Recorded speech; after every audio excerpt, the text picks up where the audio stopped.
Hello, it's so good to see you. Well, this dress doesn't have pockets. Women's clothes don't have pockets because when they do, we put rocks in them and walk into lakes. Don't worry, I'm not weird. Recently I went along to a psychiatrist and he diagnosed me with autism. Immediately. Too quick. He was like, how'd you go making friends in school? And I was like, oh, and he was like, autism. It's weird getting diagnosed with autism as an adult because you sort of have to like look back at your life and realize that a lot of stuff makes a lot of sense now. Like I remember in primary school I was doing this project on Steve Irwin. You're familiar. And in the middle of me doing the project on Steve Irwin died. And I was really upset. Because I had to change the tense in my project. From is to was. I thought I'd finish my diorama. I had to add a plasticine stingray death scene. I'm glad that joke went over. I did it recently at a gig where there were a bunch of Americans in, and they all went desperately silent. I forgot that he's there, Princess Diana. I'm not for everyone. That's something you realise doing this. Not for everyone. My aesthetic is pretty consistently girl who's about to lose her virginity in a barn. She's nervous. There are some like social rules that I understand from watching them a lot of times, but there are some social rules that I still do not get at all. Like, who told guys to do that thing where they write the alphabet with their tongues?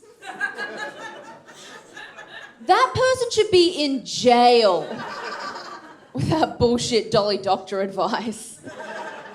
I feel like I'm on Sesame Street. I got dudes writing Anna Karenina on my clit to prove they've read it. Also, as an additional PSA, you're supposed to do cursive letters. Just in case he's in. You know what happens when you do a block letter A? You miss the clit entirely. A lot of negative space in a capital letter.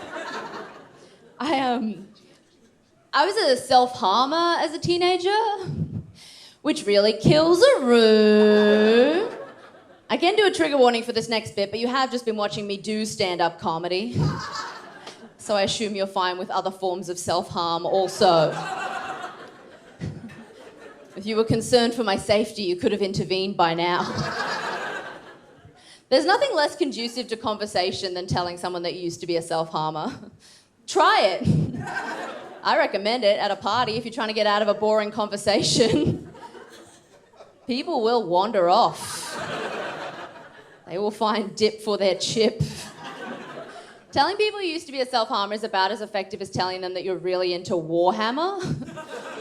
Like, people are concerned, but not enough to keep chatting.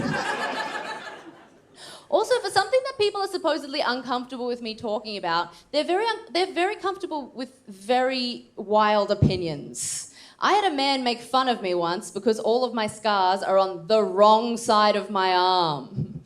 He was like, "What were you doing? There are no veins there to hit." Like it was a criticism of my technique. What have we done to men that they feel comfortable making fun of me for not offing myself? Also, personally, self-harm, it's like jazz.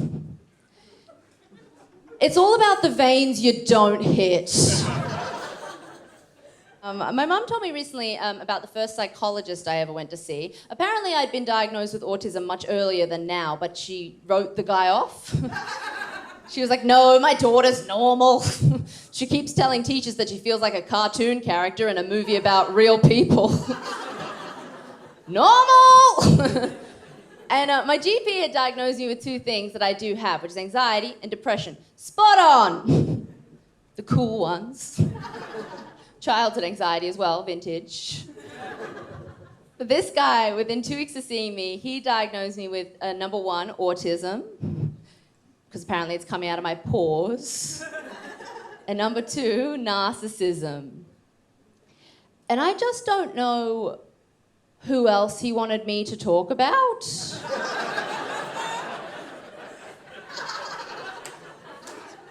It was therapy.